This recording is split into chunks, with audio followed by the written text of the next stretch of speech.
The first thing Maria Santos noticed about the alien ships was how they made the moon disappear. One moment she was looking through the window of her office at the familiar gray sphere hanging in the afternoon sky, and the next it was gone, hidden behind a wall of crystalline metal that stretched across the horizon. The emergency alerts had been screaming for 3 hours. But nothing could have prepared humanity for this sight. President Santos had seen many crises during her 2 terms in office. Economic collapses, natural disasters, even small wars between nations. But this was different. This was the end of everything humans thought they knew about their place in the universe. The alien fleet didn't just block out the moon. It blocked out hope itself. Her aide burst through the door without knocking, something that would have gotten him fired on any normal day. But this wasn't a normal day, and probably never would be again. Madam President, they're requesting to speak with you directly. The aliens, I mean. They say they have a message for the leader of Earth. Maria straightened her jacket and tried to look presidential, even though she felt like a child playing dress-up. How do you prepare to meet beings from another world? How do you negotiate when you don't even know what they want? She had studied law, economics, and political science. Nobody had ever taught her how to deal with aliens who could make the moon vanish. The communication came through every screen on Earth simultaneously.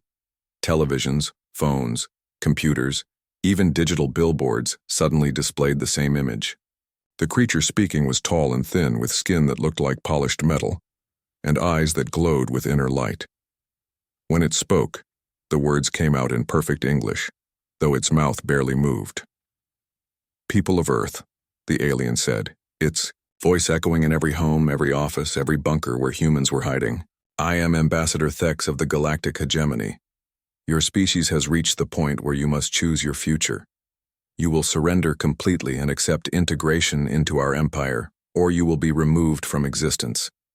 You have 72 hours to decide. The screen showed images of other worlds, other species that had made the same choice. Some showed aliens working in vast factories, their faces empty of hope. Others showed nothing but empty planets, their surfaces turned to glass by weapons beyond human imagination. The message was clear: submit or die. Maria felt her stomach drop as the broadcast continued. Your weapons are primitive, your technology is laughable, your military forces are insignificant. We offer you mercy in the form of servitude. Your people will work for the betterment of the galaxy under our guidance. Those who prove useful may even earn better living conditions. This is more kindness than we have shown other species. The alien's glowing eyes seemed to look directly at Maria through the screen. We have studied your history. You are violent, unpredictable, and wasteful. Left to yourselves, you will only bring chaos to the galaxy. Under our rule, you will find purpose and order. Your children will thank you for making the wise choice. When the broadcast ended, the silence in Maria's office was deafening. Outside, she could hear people screaming, cars crashing, and sirens, wailing as humanity tried to process what they had just witnessed. They were not alone in the universe, and their new neighbors wanted them as slaves. Admiral Cole was the first to speak. The old soldier had fought in 3 different wars and never backed down from a fight, but even he looked shaken. Madam President, we need to call an emergency session of the Global Defense Council. Every nation, every military leader, we need to figure out what we're dealing with. Dr. Alex Turner, head of the Phoenix Project, was already pulling up data on his tablet. The thin scientist had always been quiet during meetings, but now he looked more alert than Maria had ever seen him. The electromagnetic readings we're getting from their ships are incredible. The energy signatures alone suggest technology centuries ahead of ours, maybe thousands of years. General Parker, who commanded Earth's orbital defenses, laughed bitterly. Thousands of years ahead, and they're giving us 3 days to surrender. Why not just wipe us out immediately? Why the ultimatum? Because they want us alive, Turner said quietly. Dead slaves don't work in factories. They need us breathing, but broken. Maria looked around the room at the most powerful military leaders on Earth. These were people who controlled nuclear weapons, commanded armies, and had never met a problem they couldn't solve with enough force. Now they all looked like children who had just learned there were monsters under the bed.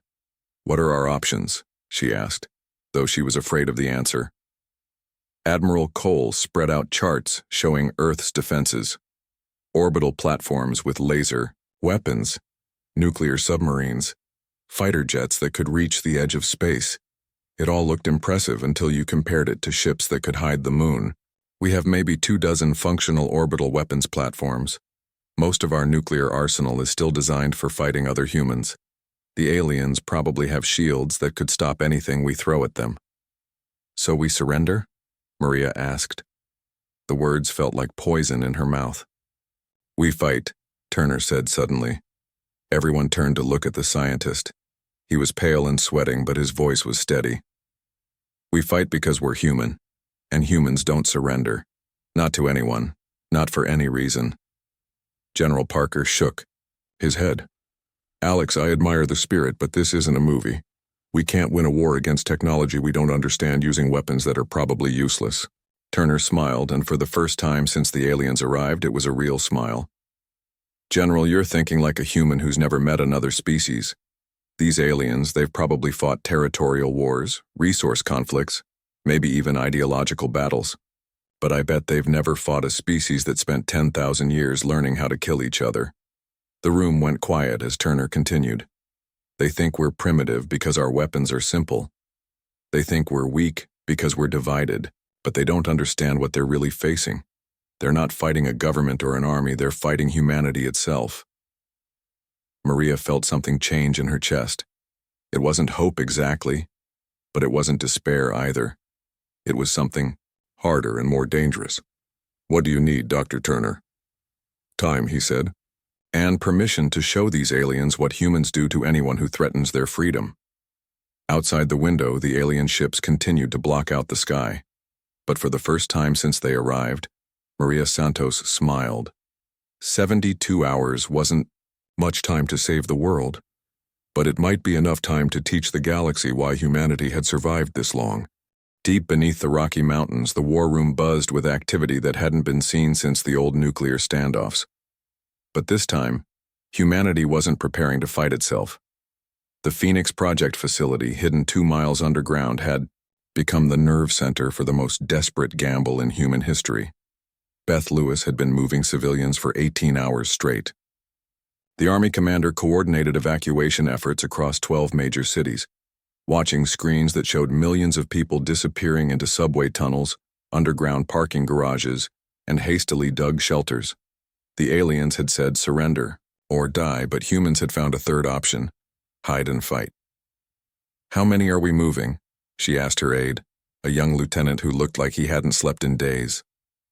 "Almost 200 million so far, ma'am. The old Cold War bunkers are filling up fast. Civil engineers are working around the clock to expand shelter capacity." He paused, looking at reports from around the world. "The Chinese have moved their entire government into the underground cities beneath Beijing. The Europeans are using old mine shafts. Even small towns are digging in." Beth nodded, feeling proud despite the circumstances. When faced with extinction, humans hadn't panicked or surrendered. They had done what they always did: adapted, improvised, and prepared to fight impossible odds. The species that had once hidden from ice ages in caves was going underground again. Above ground, the first alien landing craft touched down in major cities around the world. The hegemony's occupation forces expected to find cowering humans ready to accept their new masters. Instead, they found empty streets and an eerie silence that made their advanced sensors useless. Commander Ray Parker watched the alien deployment from a hidden observation post overlooking New York City. The enemy soldiers moved in perfect formation, their weapons scanning for targets that weren't there.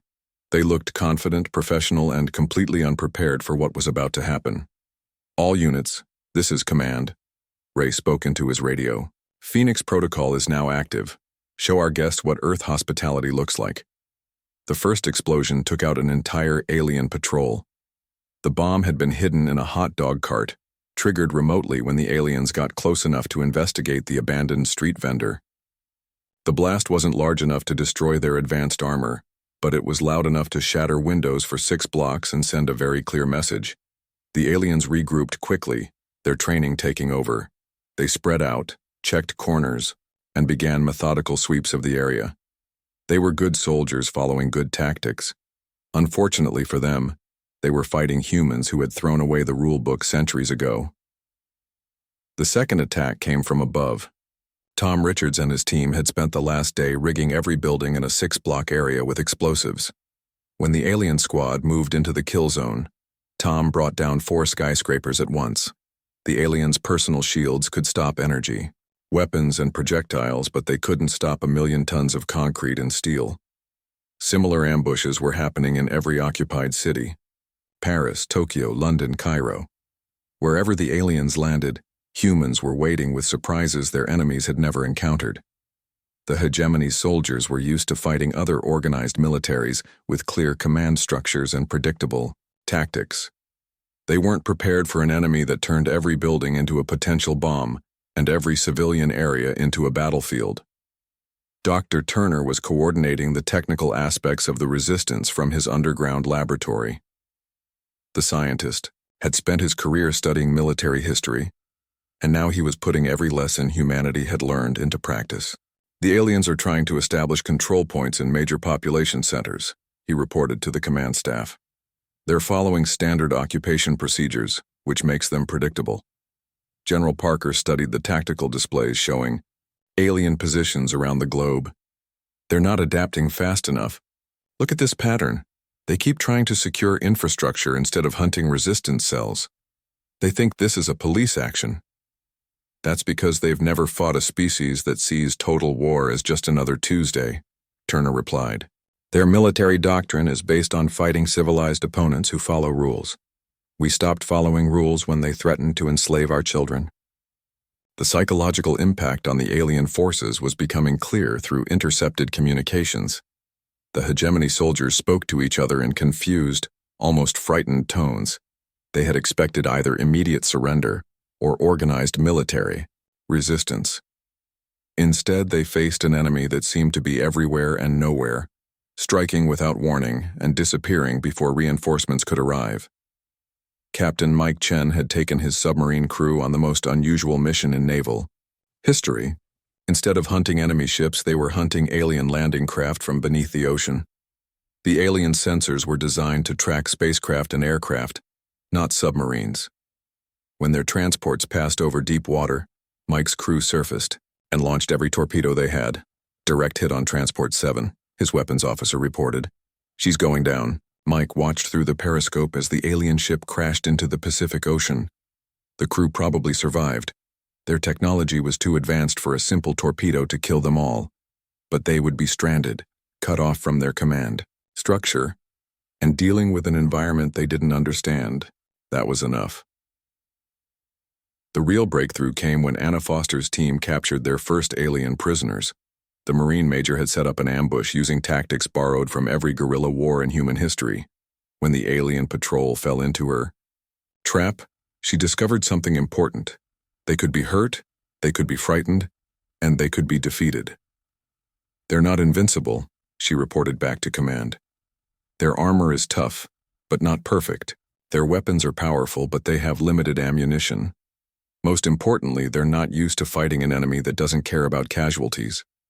The aliens had superior technology, better training, and overwhelming numbers. But they also had something humans didn't: the expectation that they would survive the war.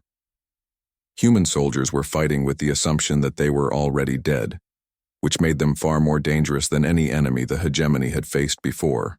As the second day of occupation began, the aliens sent a new message to Earth's leaders.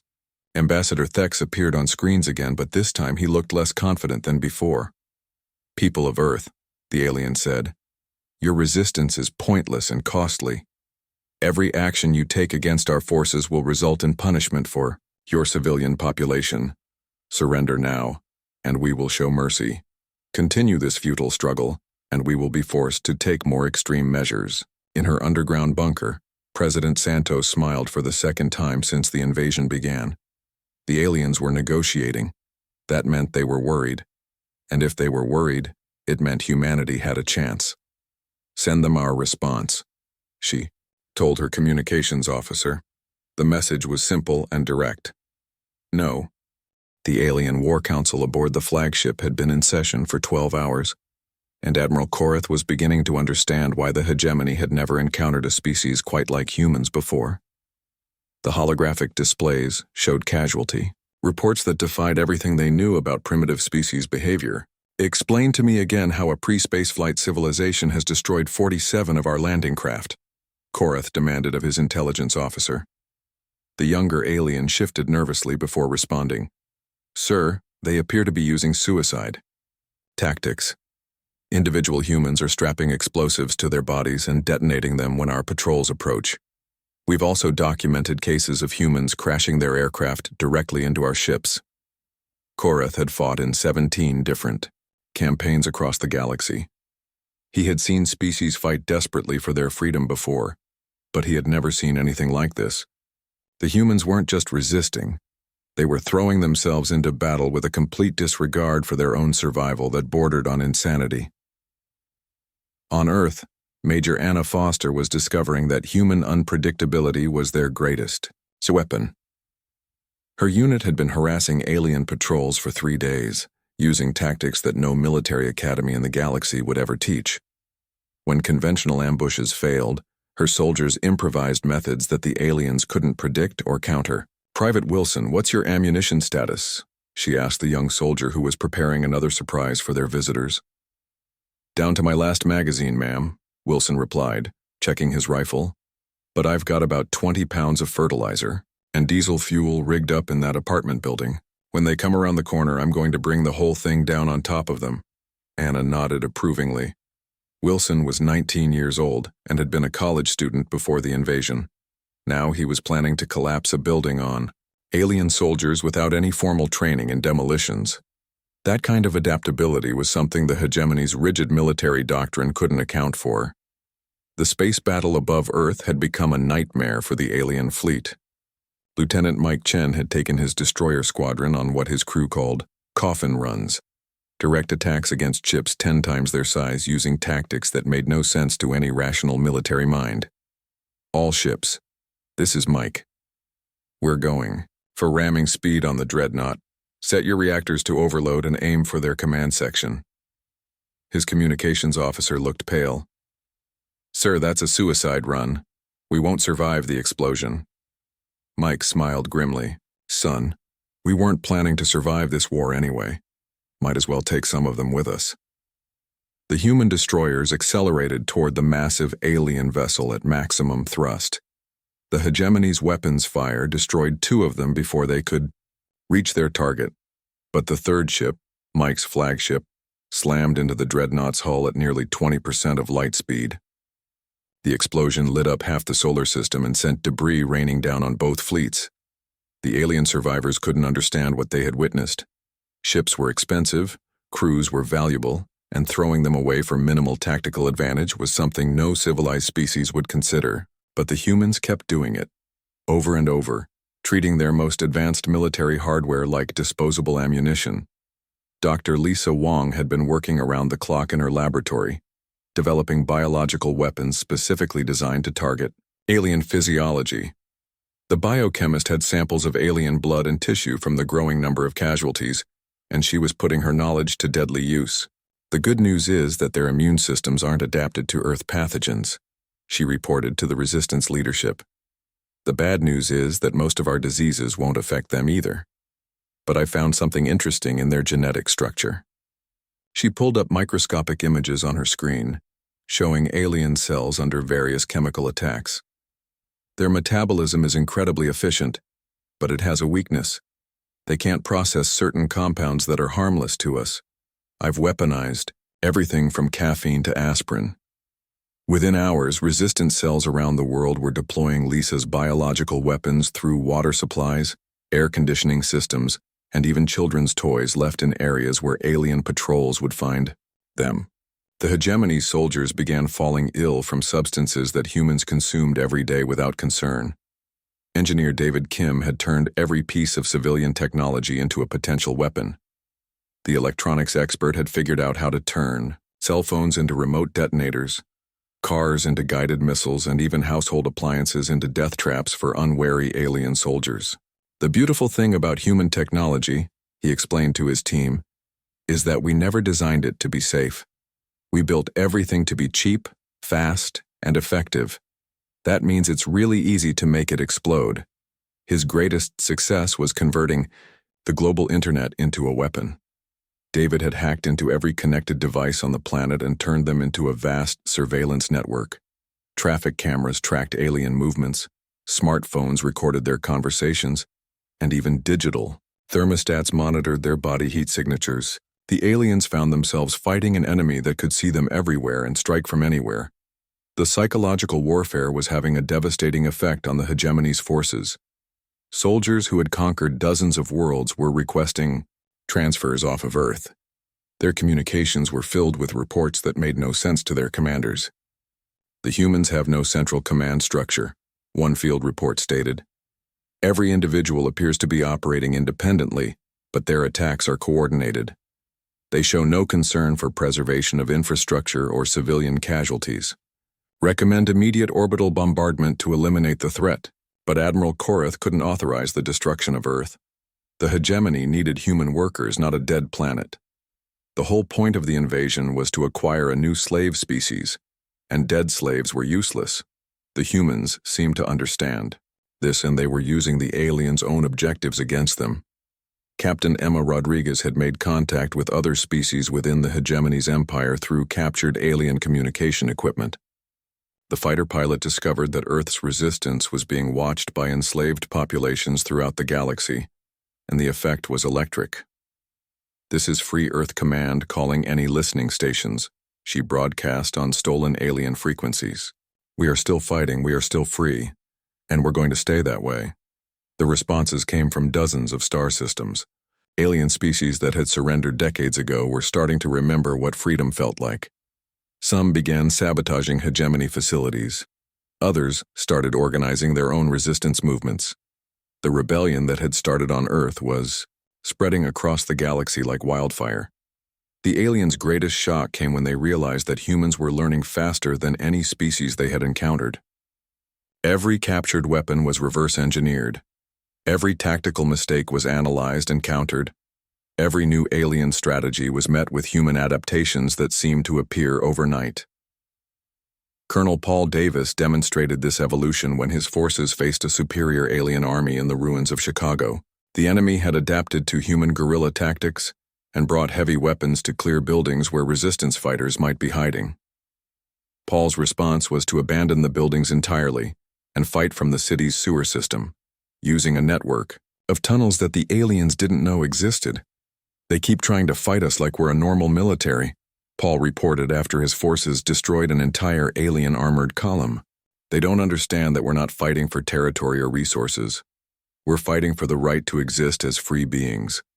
That makes us willing to do things that no sane species would ever consider."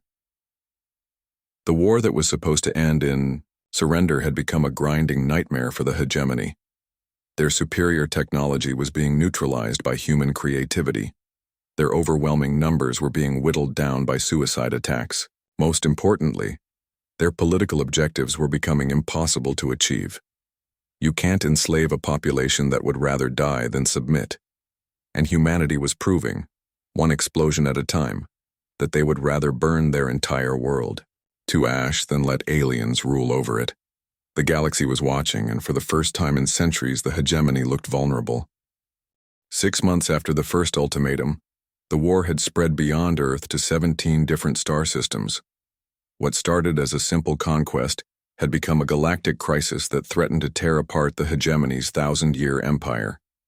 In the FY captured alien command center on Luna, Admiral Susan Wright studied intelligence reports that would have been impossible to imagine when the war began. "Show me the rebellion status again," Susan requested from her intelligence officer, a former NASA engineer who now coordinated the Free Worlds Alliance.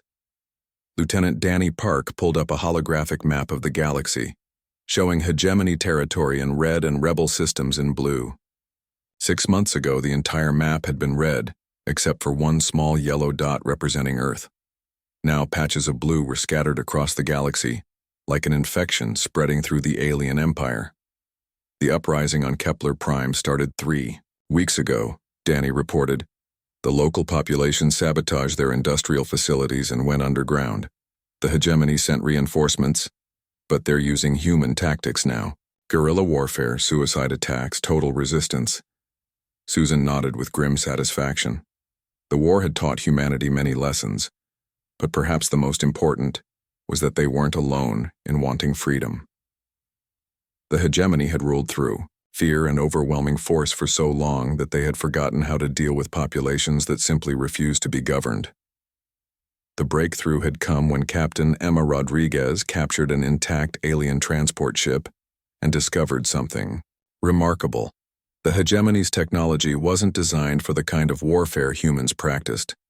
Their ships were built for clean, efficient battles between organized fleets. Their weapons were designed to disable rather than destroy. Their entire military doctrine was based on the assumption that enemies would eventually surrender when faced with superior force. The problem with the aliens, Emma had reported after her first successful raid on a hegemony supply convoy, is that they're too civilized. They think war has rules, and they expect everyone to follow them. We threw away the rulebook the day they threatened our children. Now Emma led a fleet of captured alien vessels, each one modified by human engineers in ways that horrified their original designers. The ships that had once been precision instruments of conquest had been turned into brutal weapons of mass destruction. Human crews operated them with a reckless abandon that made alien observers physically ill. The modifications to the drive systems should not be possible, complained Vorth, a captured alien engineer who had been forced to help with the retrofitting process. You are turning delicate scientific instruments into bombs. The safety margins alone should prevent these changes from working. Chief Engineer Robert Stone grinned as he welded another improvised weapon mount to the alien ship's hull. That's your problem right there, friend. You're worried about safety margins. We gave up on safety the day you showed up. Now we're focused on killing as many of your people as possible before we die. The psychological impact on the hegemony's forces had become their greatest weakness. Soldiers who had conquered dozens of worlds were requesting transfers away from human-occupied space. The few who remained were showing signs of combat stress that their medical officers had never seen before. Colonel Paul Davis had perfected the art of fighting battles that the aliens couldn't understand or predict. His latest victory had come when a hegemony army landed on the ruins of Detroit, expecting to face organized resistance. Instead, they found themselves fighting the city itself. We wired everything, Paul explained to the War Council via secure communication. Every building, every street, every piece of infrastructure. When they landed, we didn't fight them. We just waited until they were spread out across the entire city, and then we detonated everything at once.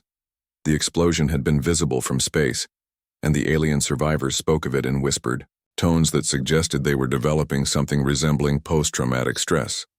The humans had turned an entire metropolitan area into a single massive weapon, something no civilized species would ever consider. Dr. Alex Turner had been analyzing captured alien equipment and making discoveries that changed the entire nature of the conflict. The physicist had found weaknesses in hegemony technology that their own engineers had never noticed, because they had never faced an enemy desperate enough to exploit them.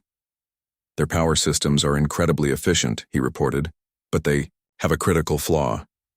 The energy conduits that feed their weapons and shields can be overloaded if you hit them with the right frequency of electromagnetic pulse.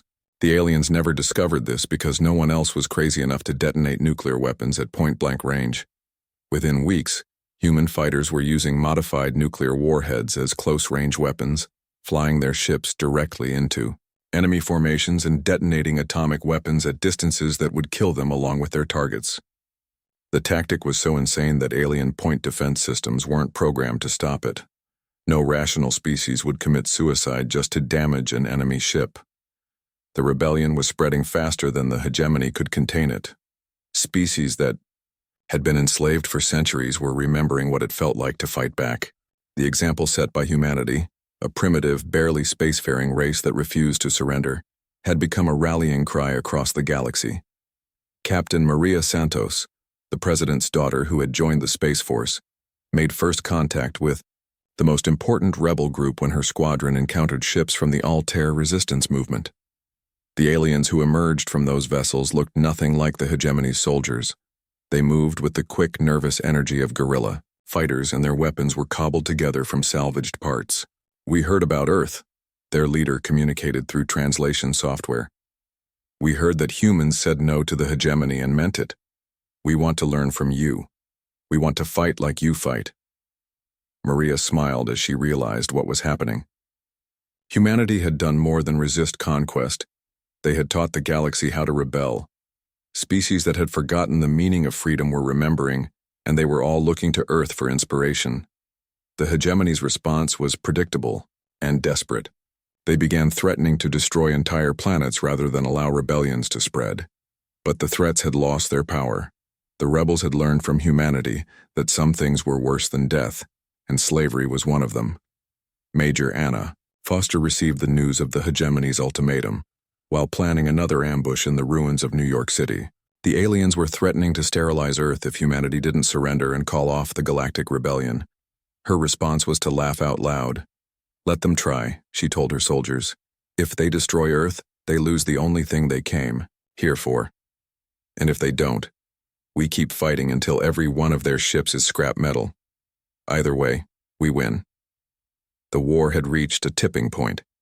The hegemony faced a choice between escalating to genocide, which would destroy their objectives, and prove to the galaxy that they were no better than the monsters their propaganda claimed to fight, or accepting that they had encountered an enemy they simply could not defeat. Admiral Korath received the final reports from Earth with something approaching despair.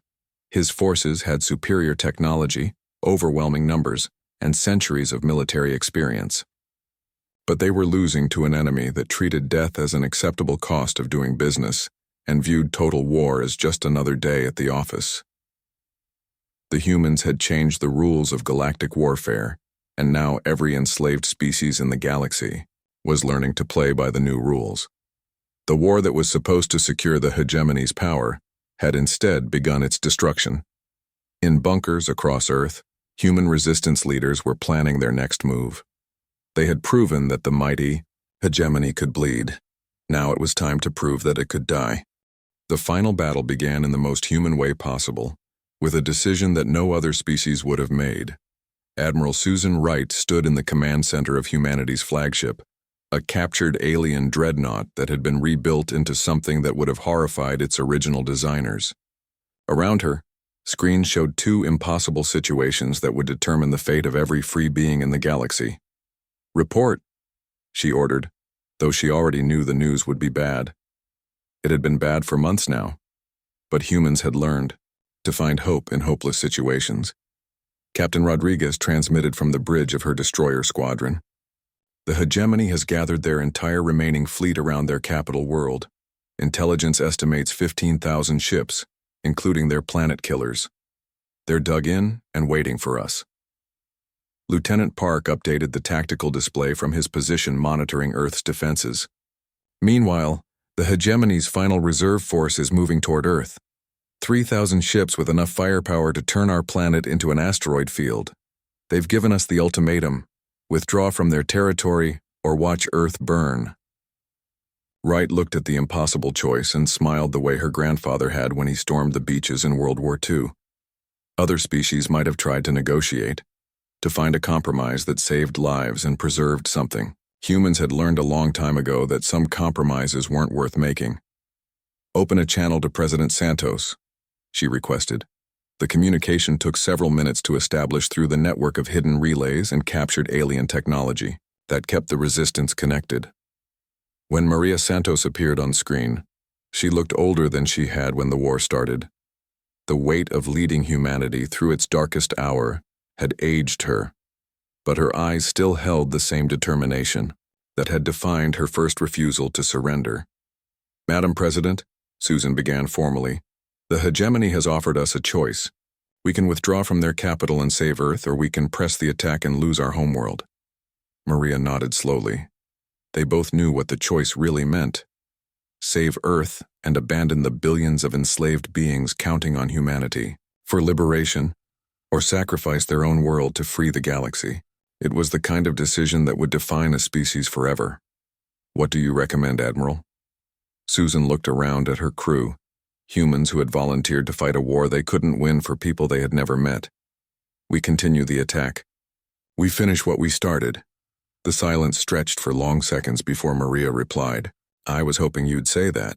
Earth agrees. We fight on both fronts. Within hours, the word spread across human forces throughout the galaxy. Earth would defend itself while simultaneously attacking the hegemony's stronghold. It was militarily insane, tactically impossible, and completely human in its absolute refusal to accept defeat. General Parker coordinated Earth's defense from the rebuilt NORAD facility, now expanded into a vast underground complex that housed the planetary defense. Grit. The old soldier had watched humanity evolve from a species that fought each other to one that could unite against extinction. Now he faced the ultimate test of that evolution. All orbital platforms report ready, his aide announced. The civilian. Evacuation is complete. Every major population center is underground. Parker studied the approaching alien fleet and calculated the odds of survival. They weren't good, but humans had never been particularly concerned with good odds. All units, this is Parker. Today we find out if humans really are too stubborn to die. Make them pay for every mile. The space battle above Earth began with the kind of desperate courage that had carried humanity through every crisis in its history. Human defenders flew their ships directly into the alien formation. Using tactics that bordered on suicide, they turned their own vessels into guided missiles, overloaded reactors into improvised nuclear weapons, and fought with the kind of reckless abandon that had become humanity's trademark. Lieutenant Mike Chen, now commanding a squadron of captured alien fighters, led the first wave against the hegemony's planet killers. His voice crackled over the communications as his ships accelerated towards certain death. All pilots, remember what we're fighting for. Not for Earth, not for humanity, but for the right of every species in the galaxy to say no to tyrants. Make it count.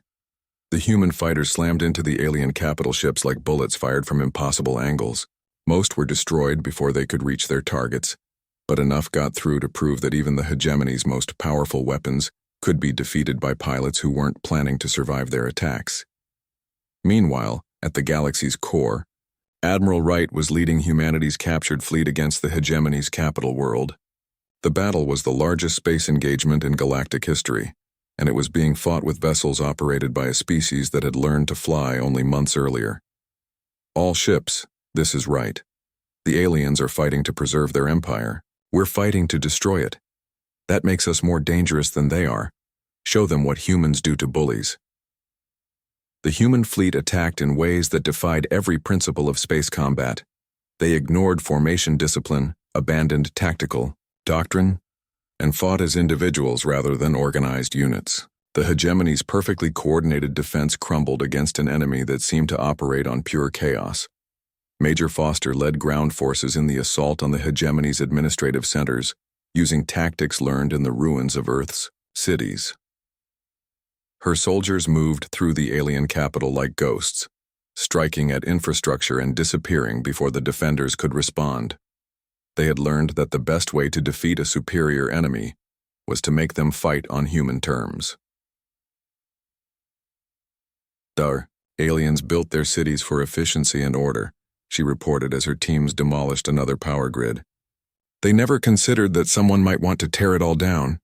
Every system they depend on has a weakness, and we're exploiting every single one. The psychological impact of the human attacks was devastating the hegemony's leadership. Admiral Korth watched his empire crumble as species after species rose in rebellion, inspired by humanity's example. The careful order that had ruled the galaxy for 1,000 years was collapsing into chaos, and there seemed to be nothing he could do to stop it. The humans are not fighting to conquer us, he reported to the High Council in his final transmission. They are fighting to prove that we can be beaten. Every victory they achieve encourages others to rebel. We are not just losing a war. We are losing the fear that held our empire together. On Earth, the battle had reached its climax. General Parker's forces had fought the alien invasion fleet to a standstill, but at a terrible cost. Half of Earth's orbital defenses were gone, and the planet's surface was scarred by weapons that turned mountains into glass. But humanity still fought, pulling back to prepared positions and making the aliens pay for every meter of ground. Dr. Turner had worked throughout the battle to coordinate the technical aspects of Earth's defense. The scientist who had started the war by refusing to surrender was now watching his homeworld burn in the name of galactic freedom.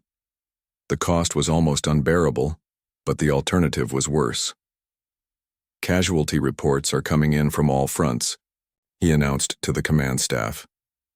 We've lost 60% of our space-based assets and 40% of our ground forces. But the aliens have lost more, and they can't replace their losses as easily as we can. The turning point came when Captain Rodriguez succeeded in capturing the Hegemony's central command ship at the galaxy's core. Her Marines stormed through corridors designed for beings twice their size, using weapons that were barely more than crude clubs compared to alien technology. But they had something the aliens didn't: the absolute conviction that death was preferable to slavery. All Hegemony forces, this is the Free Worlds Alliance, Rodriguez broadcast from the captured ship. Your central command has fallen. Your empire is broken. Any species that wants freedom can have it. Any that wants to continue the war can face what Earth has shown you. The response was immediate and overwhelming. Across the galaxy, enslaved populations rose in rebellion. Hegemony forces found themselves fighting not just humans, but entire star systems that had decided they would rather die free than live in chains. The final surrender came not through military defeat, but through political collapse. The Hegemony's member species began withdrawing from the alliance as their populations demanded an end to the war. The government that had ruled through fear discovered that fear worked both ways, and now they were the ones who were afraid. Admiral Koreth's final message was broadcast to every world in the galaxy. The Hegemony Council formally recognizes the independence of all rebellious systems and accepts the dissolution of the imperial government. We ask for mercy from those we have wronged. The war was over, but victory came at a price that staggered even humanity's leaders. Earth's population had been reduced by half. Entire cities had been erased from existence. The planet's surface would bear the scars of the war for generations to come. But the galaxy was free. President Santos stood in the ruins of Washington, D.C., looking up at a sky that was no longer filled with alien ships. Around her, humans were already beginning the long process of rebuilding their shattered world. The cost had been terrible, but they had proven something that would echo through history. Some species cannot be conquered, only destroyed. Was it worth it? Asked Admiral Wright, who had returned from the galaxy's core to help coordinate the reconstruction efforts. Maria looked at the reports coming in from across the galaxy. Former slave species were forming their own governments, writing their own laws, and learning to live as free beings for the first time in centuries. The Galactic Republic was being born from the ashes of the Hegemony, with humanity as one of its founding members. Ask me in 100 years, she replied, when every child in the galaxy grows up free because we refuse to surrender. The war had ended, but its legacy would last forever. Humanity had paid the ultimate price for freedom, not just their own, but for every sentient being in the galaxy. They had shown the universe that there were things worth dying for, and that some species would choose extinction over enslavement. The galaxy had demanded surrender, and humans had answered with war. Now, for the first time in 1,000 years, every world in the galaxy knew what it meant to be truly free. The species that had once hidden in caves from ice ages had taught the entire galaxy how to fight for their freedom. It was, perhaps, the most human thing they had ever done.